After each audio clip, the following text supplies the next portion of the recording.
పోటీ చేసిన 21 స్థానాలకు గాను 21 స్థానాల్లోనూ గెలుపొంది దేశ రాజకీయాల్లో సంచలనం సృష్టించిన జనసేన పార్టీ రాజకీయ వర్గాలను సంభ్రమాశ్చర్యాలకు గురిచేస్తూ మరో కీలక నిర్ణయం ప్రకటించింది.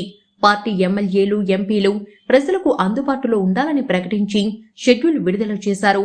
ఆ పార్టీ అధ్యక్షుడు, AP deputy CM Konidela Pawan Kalyan August 1వ తేదీ నుంచి జనసేన ఎంపీలు, ఎమ్మెల్యేలు మంగళగిరిలోని పార్టీ కేంద్ర కార్యాలయంలో ఉండి ప్రజల నుంచి ఆర్జీలు, పార్టీ శ్రేణుల నుంచి అభ్యర్థనలు స్వీకరించనున్నారు.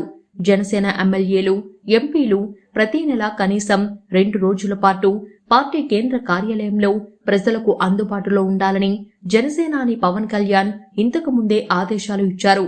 ఎమ్మెల్యేలు, ఎంపీలు పార్టీ కార్యాలయంలో అందుబాటులో ఉండి ప్రజల సమస్యలు, వారు ఎదుర్కొనే ఇబ్బందులు విని పరిష్కారాలు సూచించాలని పవన్ కళ్యాణ్ ఆదేశించారు. షెడ్యూల్ ప్రకారం ఉదయం నుంచి సాయంత్రం వరకు ప్రజలకు అందుబాటులో ఉండి వారి నుంచి విజ్ఞాపన పత్రాలు, పార్టీ శ్రేణుల నుంచి వచ్చే అభ్యర్థనలు, సూచనలను స్వయంగా స్వీకరించనున్నారు. ఆగస్టు 1, 2 తేదీలలో కాకినాడ రూరల్ ఎమ్మెల్యే పంతం నానాజీ నియోజకవర్గ ప్రజలకు అందుబాటులో ఉంటారు. 3, 4 తేదీల్లో నెల్లమల్ల ఎమ్మెల్యే లోకం నాగమాధవి తన నియోజకవర్గ ప్రజల సమస్యలు ఉంటారు. ఇలా సెప్టెంబర్ 10, 11 తేదీల వరకు మచిలీపట్నం ఎంపీ బాలశౌరి పార్టీ ప్రజా ప్రతినిధుల షెడ్యూళ్లను జనసేన కార్యాలయం బుధవారం జూలై 31న సాయంత్రం విడుదల చేసింది.